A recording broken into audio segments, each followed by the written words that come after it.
दादी के हाथों का जादू और खुशबू से महकता घर, माँ की मुस्कुराहट और खाने की सुगंध। MDH गरम मसाला, क्योंकि हर रिश्ता है स्वाद से जुड़ा। और इजराइल पर अभी अभी बहुत बड़ा हमला हुआ है। एक और बड़ी खबर, तेल अवीव, हाइफा और बेनी ब्राक पर अटैक किया गया है। ये 3 शहर दहल गए हैं। हाइफा में ऑयल रिफाइनरी पर हमला हुआ है। ईरानी हमले से रिफाइनरी में भीषण आग लग गई है। तो तेल अवीव, हाइफा और बेनी ब्राक पर जबरदस्त अटैक किया गया है। हाइफा में ज्यादा तबाही मची है और देखिए एक के बाद एक मिसाइल अटैक की तस्वीरें सामने आ रही।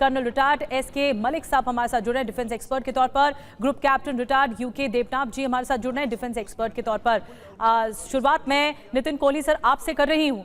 ये जो युद्ध के इस वक्त हालात है, एक बार फिर से ईरान ने एक बड़ा अटैक किया, 100 मिसाइलों से वार, और ईरान का अब तक का ये सबसे बड़ा पलटवार कहेंगे या जवाब कहेंगे इजराइल के प्रति। लेकिन आपको ये दिशा युद्ध की कहां जाती हुई दिख रही है? क्योंकि अमेरिका एक तरफ से इंटरवीन करने की कोशिश तो कर रहा है, लेकिन इजराइल के लिए उसका सपोर्ट ज्यादा है। क्या डील को लेकर कुछ भी बातचीत होगी या फिर ये सब कुछ ठंडे बस्ते में है, युद्ध और भीषण होगा?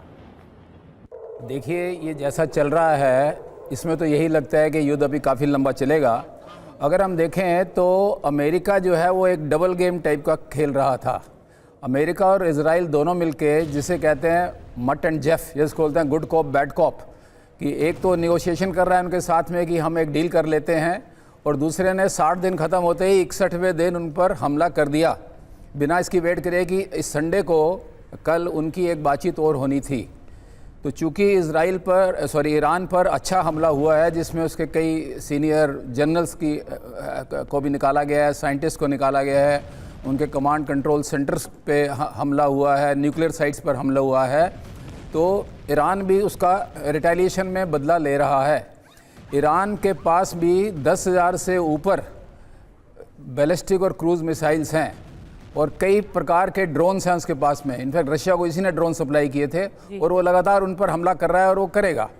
चाहे इजराइल के पास में जितना भी वो आयरन डोम हो, उस आयरन डोम के अंदर उसके लेटेस्ट इक्विपमेंट हैं, डेविड स्लिंग है, एरो 3 है, थर्ड पैट्रियट, सब मिसाइल्स हैं, लेकिन फिर भी तकरीबन 10%, 8 से 10% मिसाइल उसमें से निकल के चले जाते हैं।